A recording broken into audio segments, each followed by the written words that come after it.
আসসালামু আলাইকুম, ওয়েলকাম করছি রিয়াসাত আজিম। ভিন্ন ধর্ম মতাদর্শে যারা শুনছেন সবার প্রতি আন্তরিক কৃতজ্ঞতা। আল আরাফা ইসলামী ব্যাংক এনসিএল টি-20 পর্দা নেমেছে এবং অনেক বড় বড় চমক বাংলাদেশ পেয়েছে।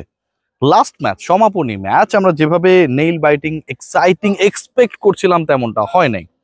তবে বাংলাদেশের টি-20 ক্রিকেটার হিসেবে আমরা যাদেরকে চিনি, এদের বাইরেও অনেকে যে আসলে বিগ রোল প্লে করতে পারে, অনেকে যে দৃষ্টি আকর্ষণ করতে পারে এবং অনেক ক্রিকেটারকে বিপিএল এর ড্রাফট থেকে পিক করার ক্ষেত্রে টিমগুলো হুড়োহুড়ি না করে যে ভুল করেছে আল আরাফা ইসলামী ব্যাংক এনসিএল টি-20 থেকে, যেন সেটাই আমরা জানতে পারি, দেখতে পাই। আমি একটু ব্যাটিং ডিপার্টমেন্ট নিয়ে যদি কথা বলি, ব্যাটিং ডিপার্টমেন্টের টপ 5-এ যারা রয়েছেন, এই টপ 5 রান গেটার্সের যে তালিকা, সেখানটায় ইন্টারেস্টিং কিছু নাম রয়েছে। আমি যদি সেকেন্ড হাইয়েস্ট রান যিনি করেছেন এবং র্যাঙ্কিং এ 2 নম্বরে রয়েছেন, 281 রান করেছেন, তিনি এই 281 রান করতে গিয়ে যে স্ট্রাইক রেটে ব্যাট করেছেন সেটা হচ্ছে 158, 158 প্লাস স্ট্রাইক রেটে ব্যাট করেছেন। সেকেন্ড হাইয়েস্ট রান গেটার যিনি, ইনি একজন চমক আমি বলতে পারি। এবং তার এভারেজ ছিল টি-20-তে বলছি 40।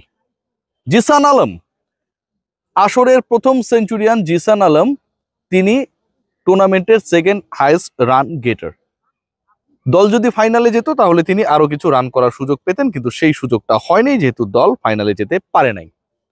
কিন্তু তিনি যেভাবে রান করেছেন, মানে বাংলাদেশের একজন ক্রিকেটার যা নিয়মিত টি-20 ফরম্যাটে খেলার সুযোগ হয় না, ঘরোয়া ক্রিকেটে এই টুর্নামেন্টটা খুব বেশি হয় না, বয়স ভিত্তিক দলে কিছু ম্যাচেস খেলেছিলেন, সেই তিনি 158 স্ট্রাইক রেটে 40 এভারেজে 281 রান করে second highest run getter Zishan Alam, top 5-এর একজন।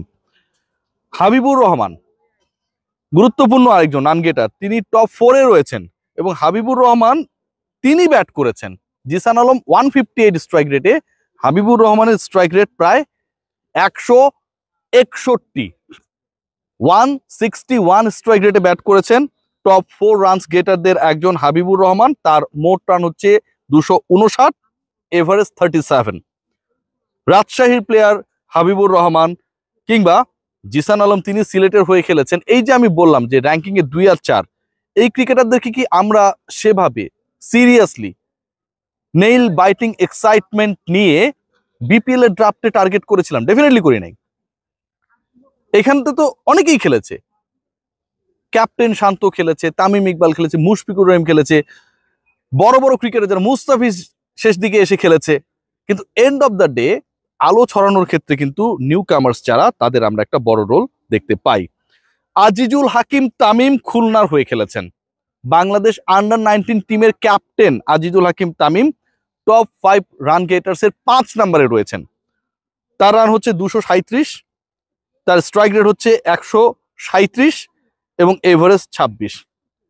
সবচেয়ে বড় ব্যাপার যেটা, যে আজিজুল হাকিম তামিম একদম ফ্রেশ ব্লাড, আন্ডার-19 টিমের ক্যাপ্টেন, মানে তার বয়স কত হবে? বড় জোর। আমরা তো বলি যে আমাদের বয়স চুরি করা হয়, এটা ওটা, সেটা তো মেনেও নি। তার বয়স কত হবে? ধরেন 20 বছর একটা ছেলে। এরকম একটা টুর্নামেন্টে, যেসব টুর্নামেন্টের সাথে ইউজ টু না, আবারও I have to repeat the previous words, যেসব টুর্নামেন্টের সাথে, 20 ওভারি টুর্নামেন্টের সাথে আমাদের ক্রিকেটাররা ইউজ টু, সেখানটা এসে টপ 5 রান গেটার্স এর পঞ্চমে তিনি।